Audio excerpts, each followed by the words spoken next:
नमस्कार मंडळी, दहीहंडीवाला पॉडकास्ट मध्ये मी रोशन पाटील म्हणजेच तुमचा दहीहंडीवाला स्वागत करतो. आजच्या भागात आपल्यासोबत गप्पा मारायला आले आहेत माझगाव तालवाडीचे दर्शन नागती. आजचा एपिसोड हा खूप स्पेशल एपिसोड असणार आहे. दर्शन सोबतचा हा स्पेशल एपिसोड सुरू करण्याआधी जर तुम्ही आमच्या युट्यूब चॅनलला सबस्क्राईब केलं नसेल तर आधी सबस्क्राईब करा. त्याच्या बाजूचं ते बेल आयकॉन आहे ते पण प्रेस करा. आणि आपण इंस्टावर पण कार्यरत असतो, त्यामुळे इंस्टावर जाऊन दहीहंडीवाला या पेजला फॉलो करा. पुढच्या आठवड्यापासून आपण काही नवीन गोष्टी रुजू करतोय, तर त्याचा भाग होण्यासाठी नक्कीच आम्हाला सपोर्ट करा. बस इतकंच बोलतो आणि सुरुवात करतो आजच्या आपल्या या पॉडकास्टला. काय मग, कसं आहेस? मस्त, मजेत. दहीहंडी जवळ आली, तुमची ऑफकोर्स प्रॅक्टिस तर चालू झाली असेल. कसं वाटतंय? दहीहंडी हा सण वर्षातून एकदा येतो, त्यासाठी दहीहंडी प्रेमी म्हणजे दहीहंडीसाठी खूप उत्सुक असतात. त्याबद्दल थोडं सांग. खरं तर आम्ही वर्षभर वाट बघत असतो आणि जेव्हा नवीन वर्षाचा कॅलेंडर जेव्हा आपल्या समोर येतो तेव्हा आम्ही सगळ्यात पहिली त्यामध्ये तारीखची शोधतो, ती म्हणजे दहीहंडी. दहीहंडी कधी आहे हे आम्ही शोधतो. तर ह्या वर्षी 16 ऑगस्ट 2025 रोजी आपली दहीहंडी आहे. तर त्या निमित्ताने अगोदर प्रॅक्टिस करावी लागते. ती प्रॅक्टिस आमची व्यवस्थित सुरू आहे. तर हे दिवस आमचे स्वर्ग सुखाचे दिवस असतात. या दिवसांची आम्ही पूर्ण वर्षभर वाट बघत असतो आणि ते दिवस आता आपले चालू आहेत. तर खूप छान वाटतंय. लहानपणीपासून दहीहंडीची आवड आहे. हो. तू कधी माझगाव तालवाडी या गोविंदामध्ये सहभागी झालास? मी दहीहंडी आणि माझगाव तालवाडी हे नाव खूप लहान असताना ऐकत आलो, कारण माझे स्वतः वडील दहीहंडी पथकामध्ये होते. दुसऱ्या थराला असायचे, खालच्या थराला असायचे आणि त्यांना आम्ही बघायचो की रोज पप्पा टी शर्ट घालून ह्या पावसाच्या सीझनमध्ये प्रॅक्टिसला जातात रोज. तर दहीहंडी काय आहे हा, तर मम्मी सोबत आम्ही वरतून खिडकीमधून वाकून बघायचो. एकावरती एक असे थर लागायचे आणि नंतर जसा जसा हळूहळू मोठा होत गेलो तेव्हा समजत गेलं की दहीहंडी हा आपला एक सण आहे. आणि माझगाव दक्षिण विभाग सार्वजनिक गणेशोत्सव मंडळ नावाचं आपलं एक मंडळ आहे आणि ते खूप प्रसिद्ध आहे पूर्ण महाराष्ट्रामध्ये. आणि तशी हळूहळू आम्हाला आवड निर्माण झाली मला सुद्धा, की आपण पण हे केलं पाहिजे. आणि लहानपणापासून बघत आलेलो. तर ताडवाडीत जन्म झालाय, तर ताडवाडीत जन्मलेला मुलाचा रक्तातच गोविंद असतो. बरोबर. आणि दहीहंडीची पंढरी ओळखली जाते ताडवाडीमध्ये. तर लहानपणापासूनच दहीहंडी सोबतचे नातं आहे ते एकदम घट्ट आहे. ताडवाडी बोलल्यावर ते पारंपरिक वाद्य ते दहीहंडीमध्ये म्हणजे खालूबाजा. हो, तो मी ऐकलेला आहे. तर त्याबद्दल, आणि दिल्लीला जेव्हा ते संचलन असतं 26 जानेवारी तेव्हा सुद्धा ताडवाडी दक्षिण विभाग या मंडळाला बोलवलं, तर त्याबद्दल थोडस राहिला विषय त्या वाद्यांचा, की ती प्रथा खूप अगोदरपासून आहे आणि मला सांगताना खूप याच्याबद्दल गर्व वाटतं की ती ते वाद्य जे खालूबाजा आपण म्हणतो, ढाकूमाकून जे म्हणतो आपण दहीहंडीच्या भाषेमध्ये, ते आमच्या मंडळामध्ये माझे स्वतःचे आजोबा वाजवायचे. आणि माझ्या आजोबांनी अनेक वर्ष मंडळासोबत दहीहंडीच्या दिवशी खालूबाजाचा एक सहभाग दिला होता, अनेक वर्ष. आणि दहीहंडी आली का ते त्यांचा जो ढोल होता ते त्यांचा पाना वगैरे त्या अशा गोष्टी ते तयार करत असायचे, मेंटेन करायचे. तर खूप आवडीने माझ्या आजोबा ती प्रथा नेत होते पुढे. आजोबांपासून तुम्हाला आवड पुढे होत? हो, आजोबांनी ती सुरुवात केली. ती प्रथा अजूनही आमच्या ताडवाडीमध्ये सुरू आहे. अजूनही त्या वाद्य वाजतं, कुठलंही वाद्य, डीजे असो, बेंजो असो, पण तो वाद्य जेव्हा वाजतो तेव्हा आमच्या अंगामध्ये एक वेगळाच उत्साह निर्माण होतो. नक्कीच. ऍक्च्युअली जे लक्ष्मीकांत बेर्डे यांचं ते गाणं होतं, त्या गाण्यापासून या वाद्याची सर्व दुनियेला ऍक्च्युअली प्रचिती आली की हे असं एक वाद्य असतं. त्यामुळे आणि ते स्पेशल जेव्हा दहीहंडीच्या दिवसामध्ये वाजतात तेव्हा कुठेतरी असं वाटतं की अरे हा सण येतोय. सकाळी जेव्हा उठतो म्हणजे सगळं आम्ही तयार येऊन रेडी होऊन खाली जातो तेव्हा तो वाद्य चालू असतो पूर्ण मैदानामध्ये. आणि ते ऐकल्यानंतर जो अंगामध्ये जोश येतो, जो उत्साह येतो, आणि ते तेव्हा चालूच असतं. पण जेव्हा आमचे थर चालू असतात तेव्हा आम्ही 8 थर 9 थर लावत असतो. जेव्हा आमचा 9वा थर उठल्यानंतर जे वाद्य वाजायला सुरुवात होते त्याच्यावरून समजतं की आपले थर लागलेले आहेत. तर ते आमच्यासाठी एक वेगळी ती आमची हे आहे, म्हणजे ओळख आहे की ताडवाडी मंडळ हे नुसतं असे कॉम्पिटिशन करत नाही, तर आपण संस्कृती सुद्धा जपतो की आपण सण कसा साजरा केला पाहिजे याच्यावर आम्ही जास्त फोकस करत असतो. मी तुझा एक फोटो बघितलेला, 3 एक्क्याचा. हो. तो वयाच्या कितव्या वर्षी तो 3 एक्के उचलले? मी आय थिंक तेव्हा असेल 6वी-7वी मध्ये असेल. अरे बापरे. मी 2008 पासून सुरुवात केली खरं बघायला गेलं तर दहीहंडीला जाण्यासाठी. 2008ला मी 3री-4थीत असेल. अरुण सर, गणेश सर मला शिकवायचे. आम्हाला म्हणजे आमचा खूप मुलं होते आम्ही, आणि त्यामध्ये आम्हाला सर्वांना एक शेवटला एक संधी मिळायची एकावर एक उचलण्याची. तर त्यामध्ये पण आम्ही खुश व्हायचो.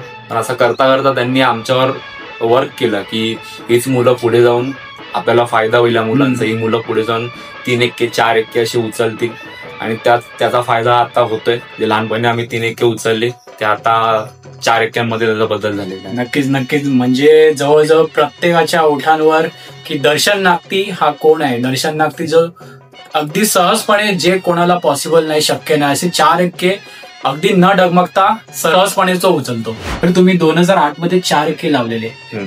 तू कधी 4 एक्क्याची सुरुवात केलीस त्याबद्दल सांग. खरं तर त्याची सुरुवात 2008 पासूनच होती.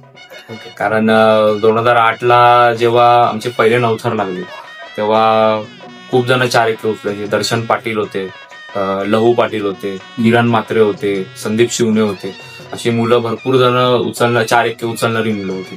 तर तेव्हा प्रॅक्टिसला असं म्हणजे थोडं समजायचं नाही. पण जेव्हा दहीहंडीच्या दिवशी ठाण्यामध्ये वर्तकनगरला जे 9 थर लागले, आणि ते 9 थरामध्ये मी ते 4 एक्के बघितले पहिले लहू पाटील यांना उचलताना. तेव्हा माझ्या मनामध्ये असं हे आलं की आपण पण एक दिवस उचल. आणि मी असं लहान वय कसं म्हणजे आपण बोलून जातो, तर मी असं बोलत मी सुद्धा 4 एक्के उचलणार. तेव्हाच तू डोक्यात म्हणजे मला पुढे होईल की नाही मला असं मी विचार नव्हता केलेला. फक्त माझ्या मनात अशी इच्छा होती की मी सुद्धा 4 एक्के उचलणार. माझ्या घरच्यांसमोर मी बोलायचो की मी सुद्धा 4 एक्के उचलणार येते.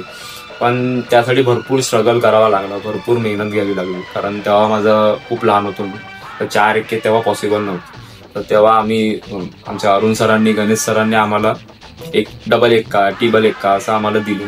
मग हळूहळू करत मी पहिल्यांदा 4 एक्के 2018 मध्ये उचलले. 18 मध्ये.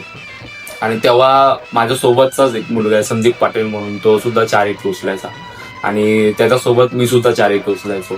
आणि 2018 मध्ये मी पहिल्यांदा ट्राय केली 4 एक्केची. त्याच्या अगोदर 3 एक्केच उचलायचो.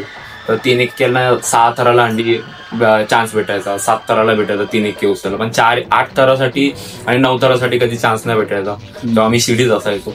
तर 2018ला मला चान्स भेटला, आणि मी करत गेलो. तेव्हा पण मला नीट जमायचं नाही. मग नंतर कोविडचे 2 वर्ष गेली वाया.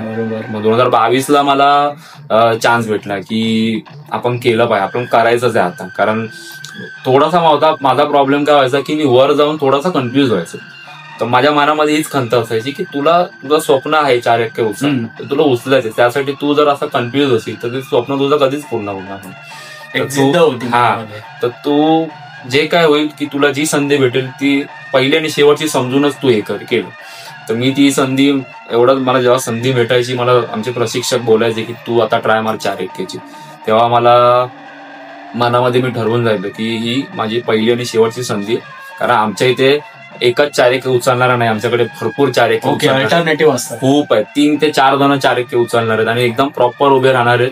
तर त्याच्यामध्ये सुद्धा आपल्याला बरोबर.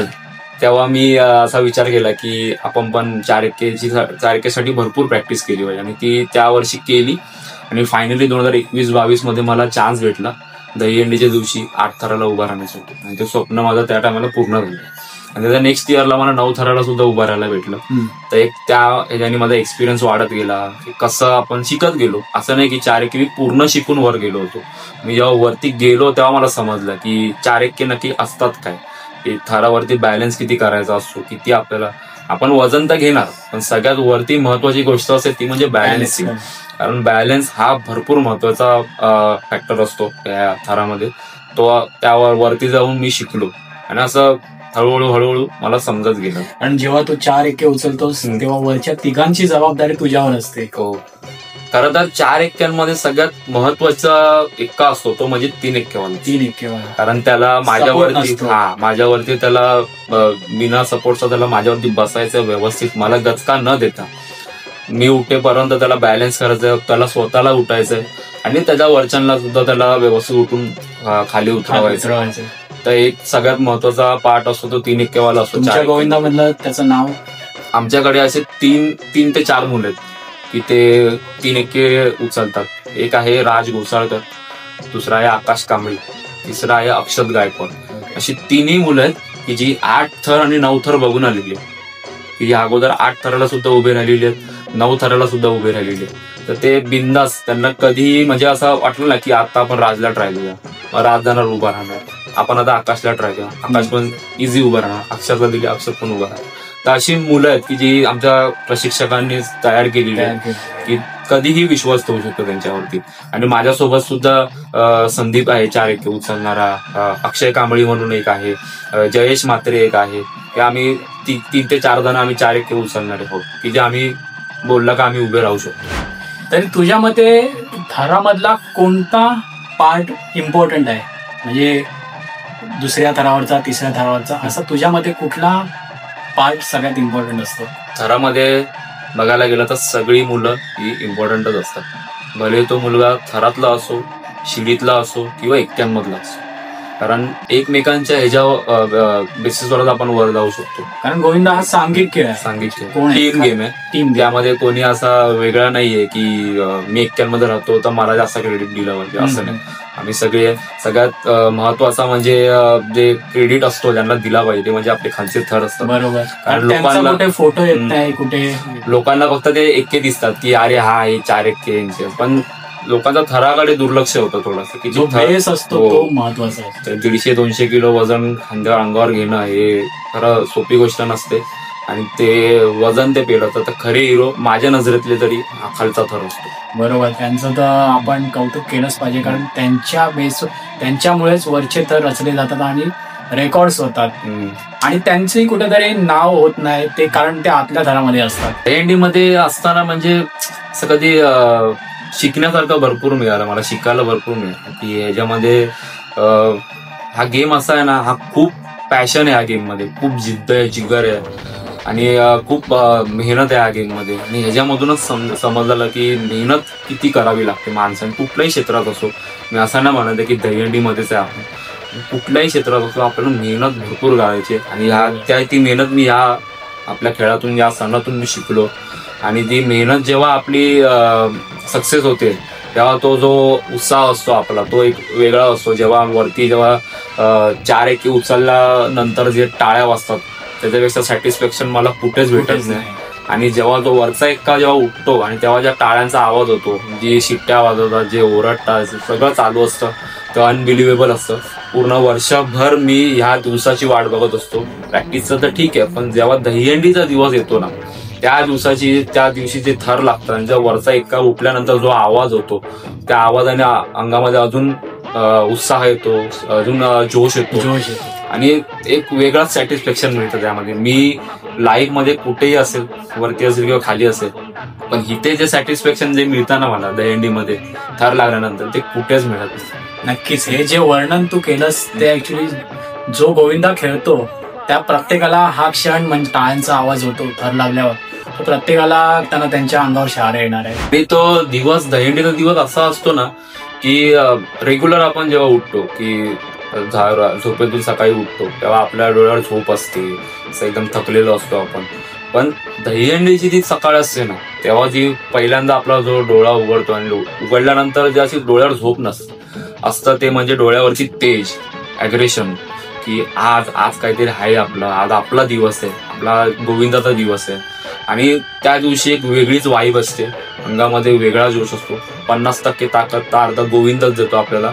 कारण प्रॅक्टिसला जेव्हा आपण एक्के उचलतो किंवा थरात असतो तेव्हा थर आपल्याला थोडासा जड वाटतो, पण दहीहंडीच्या दिवशी तो थर आपल्याला पाव किलो सुद्धा पण वाटत नाही, इतका आपला हे असतं, अंगामध्ये ऊर्जा असते, वेगळीच ऊर्जा असते, वेगळीच वाईब असते, म्हणजे खतरनाक. त्याच्यात म्हणजे अक्षरशः ना बजरंगबली आपल्या अंगामध्ये अवतरलाय असं आपल्याला फील होत असते, एवढी ताकद असते अंगामध्ये.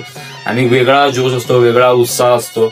सगळी मुंबई पूर्ण भरलेली असते, सगळे वेगवेगळ्या रंगामध्ये आपापल्या जर्सीमध्ये असतात, सगळेजण मजा करत असतात, नाचत असतात, ट्रकवरून फिरतात, हंड्या फोडतात, थर लागल्यानंतर नाचतात. ते एक इमोशन्स असतात, एक जोश असतो अंगामध्ये, आणि हा दिवस अगदी वेगळा असतो. तर दर्शन, शेवटचे तुमचे 9 थर कधी लागले? आमचे शेवटचे 9 बघायला गेलं तर 2023ला लागले होते. पण 23ला काय झालं की वरचा जो आमचा एक्का होता तो उठला नव्हता. तर शेवटचे 9 आमचे 2013ला होते. 2013ला? हो. तर 2013 ते 23 ह्यामध्ये जो डाऊनफॉल होता त्याबद्दल थोडं सांग. 2013ला लास्ट आम्ही 9 लावले सरनाईक साहेबांच्या इथे. 2014ला थोडेसे कोर्टाचे निर्बंध आले, त्यामुळे थोडासा वयाची मर्यादा आली. तो जो उत्साह होता दहीहंडीमध्ये जो हे होता तो सर्व निघून गेला होता मुलांमध्ये, की आता कसं होणार, म्हणजे छोटा मुलगा चालवणार नाही तर आपल्या 9 थर लागणार कसे. एवढा 18 वर्षाचा मुलगा वर चालवणार, तो 9व्या थरावर तर थोडी धावू शकतो. तर तेव्हा तो 2014चा वर्ष आमचा जरासा डाऊनफॉलचा गेला. त्या वर्षी आमचे 1-2 वेळा 8 थर लागले. आणि 2015, 16, 17, 18 पर्यंत 19 पर्यंत आमचा डाऊनफॉलच चालू होता. पण नंतर 2020-21 मध्ये जो कोविड आला, त्यानंतर जो 2022ला खरा कमबॅक झाला, त्या वर्षी आम्ही 5 ठिकाणी आम्ही 8 थर लावले दहीहंडीच्या दिवशी. त्यानंतर मुलांच्या मनामध्ये कॉन्फिडन्स आला की आपण कमबॅक करू शकतो यावर्षी. 2022ला झाला कमबॅक. 2023ला सुद्धा आम्ही परत 9 थराला उभे राहिलो, पण ते आमची वरची मुलगी उठली नाही, तो प्रॉब्लेम झाला. आणि गेल्या वर्षी जरा थोडासा टायमिंगचा इश्यू झाला. तर गेल्या वर्षी सुद्धा 9 थर लागणं शक्य होतं, पण थोडासा काही कारणास्तव मुलांना सुद्धा लागलं. मुलांना आणखी मार लागू नये म्हणून आम्ही 9 थराची रिस्क घेतली. आम्ही 3-4 ठिकाणी चांगले 8 थर लावत होतो आणि आम्ही सुखरूपपणे गेलो. तसं आम्हाला ती रिस्क घ्यायची नाही. पण यावर्षी सुद्धा आम्ही त्याच उत्साहाने त्याच जिद्दीने 2025च्या दहीहंडीला उतरलोय आणि ती प्रॅक्टिस सुद्धा आम्ही करतोय. तर जी प्रॅक्टिस आमची होईल 9 थराची बोला 8 थराची बोला, त्या प्रॅक्टिसनुसार आम्ही दहीहंडीच्या दिवशी आम्ही थर लावतो.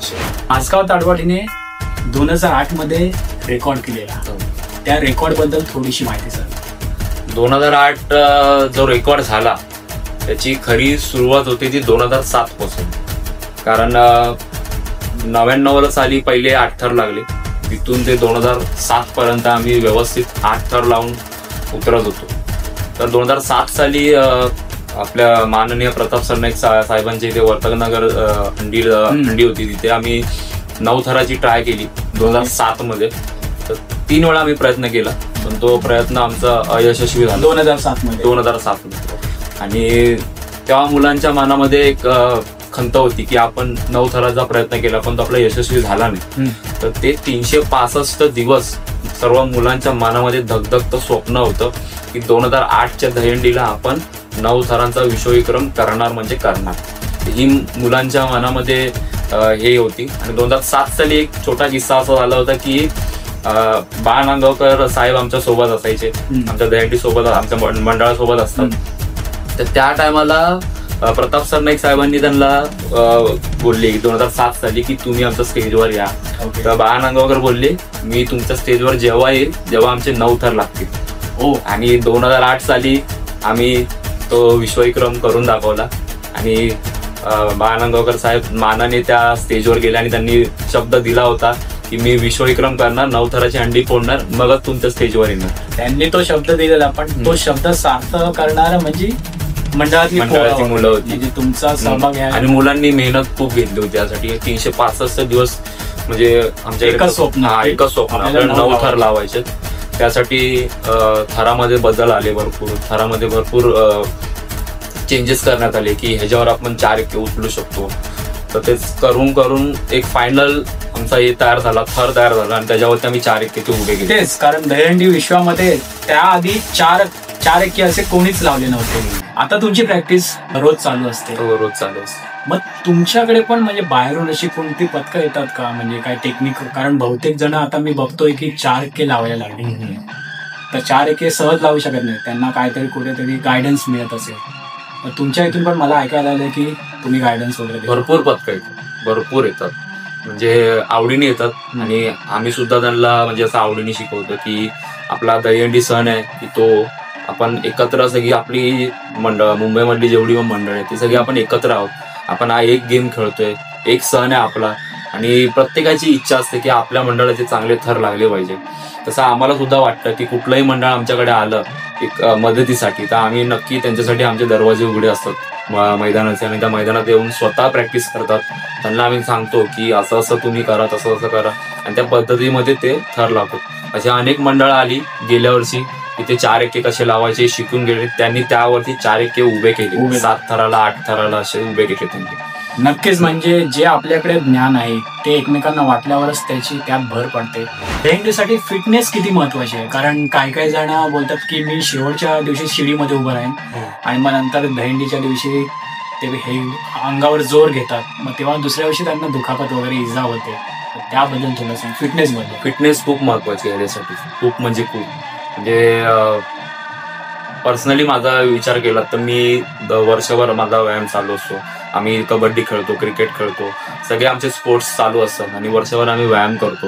आणि दहीहंडी ह्या खेळासाठी हा रफ अँड टफ गेम आहे. त्याच्यामध्ये थोडासा फिटनेस खूप महत्वाचा आहे, कारण आपल्यावरती 100-150 किलो आपल्याला वजन घ्यायचं असतं, तर त्यासाठी फिटनेस खूप महत्वाचं आहे. आणि जर चुकून मागून थर कोसळला तर त्यामध्ये इजा सुद्धा होऊ शकते. तर ती इजा होऊ नये अशी आम्हाला खात्री असते. आणि आमच्या मंडळाचं एकच असतं की आपल्याला थर नुसते लावायचेच नाही, तर थर आपल्याला उतरवायचे सुद्धा लावून तो आपला मेन टार्गेट. कारण काय असतात ते फक्त रेकॉर्ड करणार, पण बाकी म्हणजे मुलांचं त्यांना हे नसतो, फक्त रेकॉर्ड करायचं आहे, आपल्याला फक्त दुनियेला दाखवायचं आहे. नाही, असं काही नसतं. जे आपण जास्त करून महत्व आपल्या मुलांना दिलं पाहिजे की जो मुलगा सकाळी हसत दहीहंडीच्या दिवशी बाहेर पडलाय तसाच हसत घरी आला पाहिजे. कारण जेणेकरून कुठला मुलगा असा हॉस्पिटलमध्ये दिसला नाही पाहिजे आणि आपल्या दहीहंडी सणाला एक वेगळा काही गालबोट लागला नाही पाहिजे. कारण आपण हा सण खूप आवडीने साजरा करतो.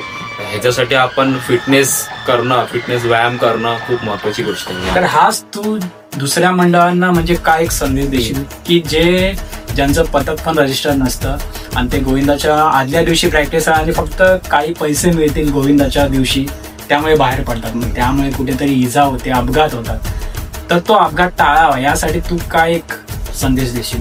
दहीहंडी पथक चालू करण्यास काही प्रॉब्लेम नाही, पण रजिस्टर करून घ्या. परत काय आपल्याकडे आता इन्शुरन्सच्या सुविधा सुद्धा उपलब्ध आहेत, त्या सुद्धा तुम्ही करू शकता. आणि दहीहंडीच्या आदल्या दिवशी प्रॅक्टिस करून काही उपयोग नाहीये, कारण ह्याच्यामध्ये इंजुरी आपल्या मुलांनाच होणार. कारण आमच्या पथकाची सुद्धा प्रॅक्टिस सुरू ह्या उद्देशाने झाली होती की कोणाला इंजुरी झाली नाही पाहिजे, सण साजरा झाला पाहिजे. कारण 1985 साली आम्ही पहिल्यांदा दहीहंडीची प्रॅक्टिस सुरू केली होती. कारण त्याच्या अगोदर दहीहंडी सण हा फक्त दहीहंडीच्या दिवशी आम्ही साजरा करतो. पण त्यामध्ये सुद्धा आणि असं नाही की 3ऱ्या-4थ्या थरावरून पडला तरच लागतो, 2ऱ्या थरावरून पडला तरी मस्त आहे, म्हणजे भरपूर लागण्याची शक्यता असते त्यामध्ये सुद्धा. तेव्हा दहीहंडीच्या दिवशी तेव्हा सण साजरा करायचा आणि त्या दिवशी पण थोडी 4-5 थर लावायचे, त्यामध्ये पण सुद्धा पडझड व्हायची, थोडं दुखापत व्हायची. तर आमचे मास्टर होते आनंद सावंत, त्यांनी त्यांच्या डोक्यात एक कल्पना आली की आपण दहीहंडीची प्रॅक्टिस सुरू करूया. तर मुलांना स्टार्टिंगला थोडंसं असं वाटलं की दहीहंडीची प्रॅक्टिस कोण करतं, काय आपण एका दिवसासाठी आपण 1 महिना प्रॅक्टिस करून काय करणार. तर मास्तरांनी एवढं सांगितलं की आपण एका दिवसासाठी करतो, पण आपल्या मुलांना मार पण तेवढाच लागतोय ना, आपल्याला पैसे मिळतात पण आपल्याला मार पण लागतोय. तर ती इंजरी टाळावी म्हणून आपण दहीहंडीची प्रॅक्टिस करूया. म्हणजे 1985 साली सुरुवात झाली, थोडी कमी मुलं यायची, हळूहळू तसा प्रोग्रेस होत गेला. मग 5 ते 6 थर लागले, 6 चे 7 लागले, 7 चे 8 लागले, 9 थरापर्यंत आम्ही पोचलो. तर ते प्रॅक्टिस करणं खूप महत्वाची गोष्ट आहे. जेणेकरून आम्ही सुद्धा पहिले 5 थरच लावायचो. आमचा तेव्हा सुद्धा आम्ही काही 9 थर लावायचो नाही, 5 थर लावायचो, पण त्यासाठी सुद्धा आम्ही भरपूर प्रॅक्टिस करायचो. तर हे सर्व गोविंदा पथकांनी एक डोक्यात ठेवलं पाहिजे की आपण दहीहंडी मंडळ आपण सुरू करतोय, पण त्यासाठी आपण थर लावायचे असेल 5 थराची कॅपॅसिटी असेल तर 5 थर लावा, 6 लावायचे 6 लावा, पण आपली कॅपॅसिटी नसेल तर उगाच रिस्क घेऊन फायदा नाही. दहीहंडी मधलं गोविंदाचं कुठलं एक गाणं तुझं आवडीचं आहे? माझं आवडतं गाणं आहे ते अनिल कपूर आणि जॅकी श्रॉफचं ते काला बाजार पिक्चर मधलं गाणं आहे. ते दहीहंडीचं माझं सर्वात आवडतं गाणं. 2 ओळी बोलून 2 ओळी गाणं आहे की चलो मिलके सब चलो, ते गाणं आहे ना, आज तोडे डार्लिंग, ते गाणं माझं आवडतं गाणं आहे. ते मी नेहमी, तुम्हाला ऐकायचं आहे ना, बोललंच पाहिजे. चलो मिलके चलो रे सब ग्वाले, आज तोड़ डालेंगे सब बंद डाले, आज तोड़ डालेंगे सब बंद डाले. ये बात कडक एक नंबर. ते गाणं मी कधी पण असं म्हणजे जिम मध्ये वगैरे असेल आणि दहीहंडीचा पिरियड असेल तर तेव्हा मी असं मधून ऐकत असतो ते गाणं. आणि घरी कधी कुठे ऑफिसवरून येत असेल किंवा कधी संबंध झाला ऐकायचा आणि दहीहंडीचा पिरियड नसेल तरी सुद्धा मन झालं ऐकायचं तर तेच गाणं मी नेहमी ऐकत असतो. ते मला आवडतं गाणं. जो गोविंदा असतो त्याला या गाण्याची किंमत माहिती आहे. तर दर्शन 2022ला स्पेन टूर झालेली आणि त्यामध्ये माझगाव ताडवाडी तर्फे तुझं नाव होतं. तू त्या स्पेन टूर मध्ये गेलेलास, तिकडे तू 3 एक्के उचललेस. तर तो सगळा अनुभव आम्हाला सांग. आमच्या मंडळातर्फे फक्त माझं एकटाचं नाव नव्हतं. त्यामध्ये माझ्यासोबत आकाश कांबळी होता, अक्षत गायकवाड होता आणि मी. आम्ही 3 जण आमच्या मंडळातून आम्ही गेलो होतो. त्यासाठी आम्हाला अरुण सरांनी खूप मदत केली स्पेन टूरला जाण्यासाठी आणि सर्व मंडळातील मुलांनी सुद्धा खूप पाठिंबा दिला की याचा पासपोर्टचं काम, विजाचं काम सगळं मुलांनी भरपूर मेहनत घेतली आमच्या तिघांसाठी. आणि आमच्या मंडळाने मी व्हिडिओच्या माध्यमातून मी आभार मानेन की माझगाव ताडवाडी गोविंदा पथकाने आम्हाला तिघांना ही संधी दिली स्पेनला जाण्यासाठी, जेणेकरून आम्ही कधी विचार पण केला नव्हता की आम्हाला इतक्या लांब जायला मिळेल. तर मी त्यासाठी थँक्यू बोलेन सर्व मंडळाला आमच्या. तर माझा अनुभव तिकडचा असा होता की कधी वाटलं नव्हतं एवढा लांब जाईल आणि देवाच्या कृपेने चान्स मिळाला दहीहंडी समितीकडून की आपल्याला स्पेन टूरला जायला मिळते. तिथे गेल्यानंतर एक वेगळीच वाईब होती, वेगळाच एक मोटिवेशन मिळलं तिकडे जाऊन की शिकण्यासारखं भरपूर होतं. ते जाऊन आम्ही खूप शिकलो, खूप मजा मस्ती केली. तर स्पेनवाले म्हणजे मोस्टली त्यांना बोलतात कासलर्स. तर तो हा गेम कशा प्रकारे साजरा करतात? त्यांच्याकडे ऍक्च्युली याच्यासाठी भरपूर सुविधा आहे. त्यांचा स्वतःचा असा क्लब आहे. त्या क्लबमध्ये त्यांच्यासाठी सेफ्टीसाठी मॅट आहेत, जाळ्या आहेत की कधी चुकून थर पडले तर त्या जाळ्यांमध्ये वगैरे पडतात. स्वतःचा असा त्यांचा क्लब आहे आणि एकदम प्रोफेशनली ते लोक या गोष्टी करत असतात. वर्षातून 8 महिने तरी त्यांचा सराव चालू असतो. 8 महिने? हो, 8 महिने तरी सराव चालू असतो. आणि खूप म्हणजे बोलतात ना असे रग्गी टाईप आहे, एकदम असे स्ट्रेंथ आहे त्यांच्यामध्ये भरपूर, असे राखट आहेत सगळे की म्हणजे असे दिसणार तुला बॉडीने असे पातळ पण त्यांच्यामध्ये स्ट्रेंथ भरपूर दिसणार तुला. आणि त्यामध्ये नुसते जेंट्स इन्व्हॉल्व नसतात, त्यामध्ये लेडीज सुद्धा असतात, थोडे वयस्कर लोक सुद्धा असतात जे थरामध्ये नसतील किंवा त्यांच्या ह्याच्यामध्ये नसतील, पिरामिडमध्ये नसतील, पण ते सपोर्टसाठी सुद्धा ते स्वतः त्या क्लबची जर्सी घालून तिथे येतात. अगदी व्हीलचेअरवर सुद्धा येतात बघण्यासाठी की वयस्कर माणसं असतात आणि खूप लहान मुलांपासून ते वयोवृद्ध माणसांपर्यंत त्यांची हे असते, पब्लिक असते. आणि हे आम्ही तिकडे जाऊन बघितलं की हा जो खेळ आहे त्यांचा, हे लोक खूप उत्तमरित्या पार पाडतात. एक मोठं स्टेडियम असतं, त्या स्टेडियममध्ये ती लोक असं म्हणजे हा त्यांचा खेळ आहे, तो त्यांचं कॉम्पिटिशन चालू असते. तर खूप शिकण्यासारखं मिळालं तिकडे, खूप वेगळा एक्सपिरियन्स होता आमचा. ज्या प्रकारे ते स्पेनचे कासलर्स तिथे स्पर्धा करतात तर त्या लेवलची इथे आपल्या भारतामध्ये, महाराष्ट्रात होऊ शकते का? त्याबद्दल तू काय सांगशील? तसं बघायला गेलं तर दहीहंडीला पूर्वी तेवढा हे नव्हतं की लोक काय म्हणायचे की टपोरी लोकांचा गेम. पण आता कसं, आता दहीहंडीला एक वेगळ्या लेवलला बघितलं जातं. एक प्रो गोविंदा सारखी कॉम्पिटिशन आता आपण बघायला म्हणजे जी जसं आपण टीव्हीवर रोहित शर्मा, विराट कोहली, क्रिस्टियानो रोनाल्डो वगैरे यांना आपण बघतो क्रिकेट, फुटबॉल खेळताना, तसं आपल्या गल्ली गोळीतला मुलगा, साधा मिडल क्लास घरातला मुलगा, आपल्यासारखी मुलं सुद्धा टीव्हीवर झळकतात. तर हे बघून खूप छान वाटतंय. आणि असं जसं स्पेनला जशी कॉम्पिटिशन होते तशा इथे मुंबई, महाराष्ट्रामध्ये जरी झाल्या तरी एक वेगळा दर्जा मिळेल आपल्या दहीहंडीला, आपल्या दहीहंडीसारख्या सणाला, खेळाला वेगळा दर्जा मिळेल. आणि माझी स्वतःची तशी इच्छा आहे की दहीहंडीला अजून उत्साह म्हणजे अजून वरच्या लेवल भेटली पाहिजे असं मला तरी वाटतं. आता गोविंदा हा सण म्हटला की अपघात होणार हे नक्की असतं. कोणाकोणाचे होतात, कोणाकोणाचे नाही होत. त्यामुळे बहुतेक पालक आपल्या मुलाला गोविंदा थरामध्ये पाठवण्यास नकार असतो. तर तू जेव्हा म्हणजे तुला गोविंदामध्ये यायचं होतं तेव्हा तुमच्या घरातून काही नकार वगैरे होता ना. म्हणजे माझे वडील जायचे ना तेव्हाच माझी मम्मी बोलायची वडिलांना की तुम्ही कशाला जाताय, कारण वडिलांना सुद्धा आम्ही लहानपणी बघायचो ना. ते एकदा खूप लहान होतो तेव्हा त्यांच्या वाटतं नाकाला पट्टी लावून आलेली दहीहंडीच्या दिवशी की त्यांना लागलेलं आहे ते नाकाला, छातीला सुद्धा लागलं होतं, भरपूर लागलं होतं. आणि तर मम्मी बोलायची की नाही जायचं. आणि मला आवड होती लहानपणापासून जायला, तर मम्मी पाठवायची नाही. तर आम्ही दहीहंडीच्या दिवशी म्हणजे दहीहंडीच्या दिवशी सुद्धा पाठवायची नाही, आम्ही घरात बसायचो. आणि नंतर मग जेव्हा म्हणजे असं राहावलं नाही, जेव्हा दुसऱ्या वर्षीच्या दहीहंडीची प्रॅक्टिस सुरू झाली मला राहावलं नाही. तर मी घरी मम्मीला बोललो की मम्मी मला प्लीज जाऊ दे ना, मला जायचंय. मम्मी ऐकत नव्हती. तर मी काय करायचो की गपचूप असा टी शर्ट बाहेर ठेवायचो दरवाजाच्या बाहेर आणि मम्मीला बोलायचो मम्मी जरा आलो खालून बघून येतो, आपली प्रॅक्टिस बघून येतो. आणि बघून गपचूप थरामध्ये उभे राहायचो. तर असं 1-2 वेळा झालं आणि नंतर फायनली एक दिवशी मम्मीने बघितलं मला थरामध्ये. हा, तर घरी जाऊन खूप मार पडला, मम्मी खूप ओरडली. पण नंतर पप्पांनी थोडासा मम्मीला समजवलं की जाऊ दे, त्याला आवडतं त्याला जाऊ दे. आणि तिथून मी सुरुवात केली दहीहंडीला जायला. आणि आज माझी बोलतात ना, जी माझी इच्छा होती दहीहंडी खेळण्याची, भले मी एकट्यात असो किंवा थरामध्ये असो, पण मला दहीहंडी खेळायची होती, ही माझी इच्छा होती, ती पूर्ण झाली. आणि आता मला घरून पूर्णपणे सपोर्ट असतो की जेणेकरून मला 4 एक दिवस त्याला मिळेल. तर घरच्यांना सुद्धा आवडतं, घरच्यांना सुद्धा खूप अभिमान वाटतं माझ्याबद्दल की तू आपल्या एवढ्या मोठ्या मंडळाचा तू एक्क्यांमध्ये उभा राहायला भेटतं. तर आमच्यासाठी खूप अभिमानाची गोष्ट आहे आणि माझ्यासाठी ती खूप महत्वाची गोष्ट आहे. 4 एक्के मी उचलत असेल, पण त्याहून महत्वाची गोष्ट आणि मोठी गोष्ट माझ्यासाठी हीच आहे की माझ्यामुळे माझ्या आई वडिलांना माझ्याबद्दल अभिमान वाटतोय आणि माझ्यामुळे त्यांच्या चेहऱ्यावर स्मित हास्य येते. त्यामुळे मला ती सर्वात मोठी गोष्ट वाटते. नक्कीच, कारण कुठलंही ध्येय निश्चित करताना त्यामुळे आपल्याला लागतो तो मेन म्हणजे घरच्यांचा सपोर्ट.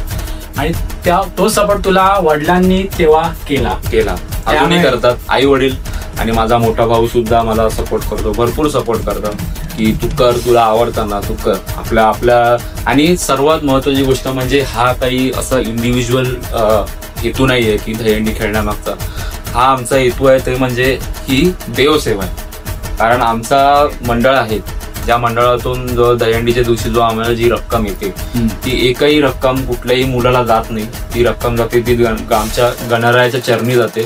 तर ही जी आम्ही मेहनत करतो, ही जी आम्ही पडझड करतो, जी मार खाऊन घेतो, तो फक्त आणि फक्त प्रयत्न आमच्या गणरायाचा तो गणेशोत्सव आम्हाला चांगल्या पद्धतीने साजरा करता हवा की आमच्या गणरायाचं आगमन आम्ही चांगल्या थाटामाटात करू शकतो. आणि जी 10 दिवस आम्ही जी सेवा करतो त्यामध्ये त्याचे काही राहिलं नाही पाहिजे, यासाठी ही सगळी मेहनत चालू असते.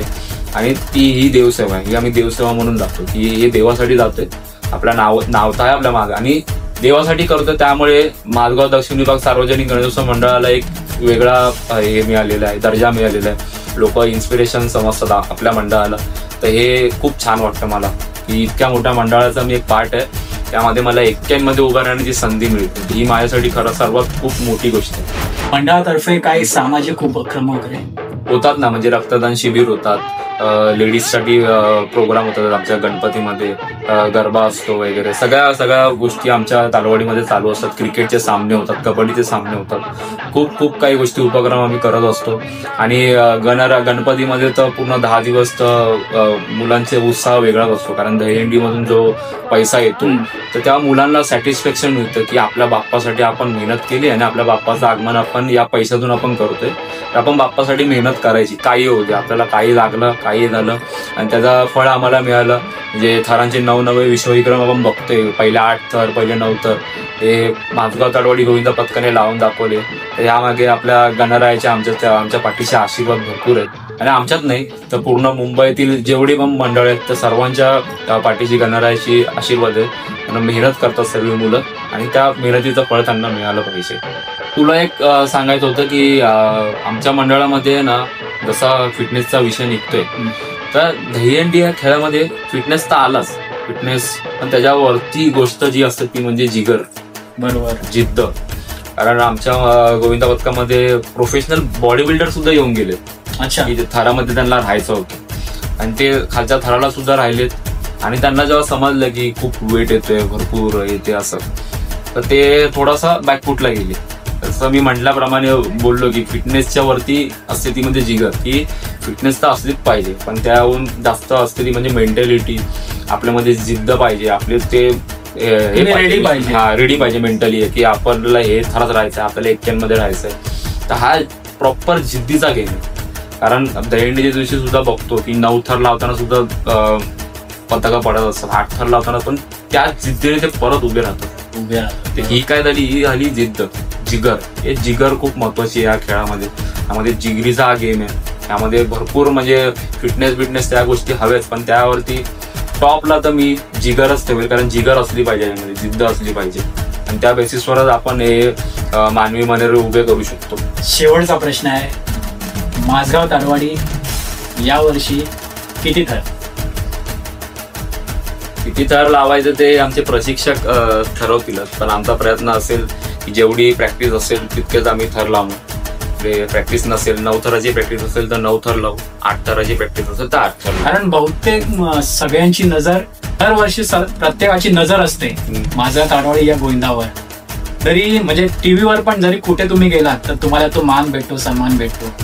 तर तेच सांग की यावर्षी किती थर? आमची जेवढी, मी जसं बोलतो की आमची जेवढी प्रॅक्टिस असेल तितकेच आम्ही थर लावणार. एवढा असेल आमची 9 थराची कॅपॅसिटी असेल तर आम्ही 9 थर नक्की लावणार यावर्षी, आणि 8 थराची असेल तर आम्ही 8 थर लावणार. असे नक्कीच नक्कीच. मंडळी, या गप्पांमध्ये खूप मजा आली, मस्ती आली, धमाल केली आपण. आपला माझगाव ताडवाडी मधला दर्शन नागती 4 स्पेशल. तर अशाच पॉडकास्ट मध्ये पुन्हा भेटूया एका नव्या गोविंदासोबत पुढच्या भागात. तोपर्यंत बोल बजरंग बली की जय, गणपती बाप्पा मोरया.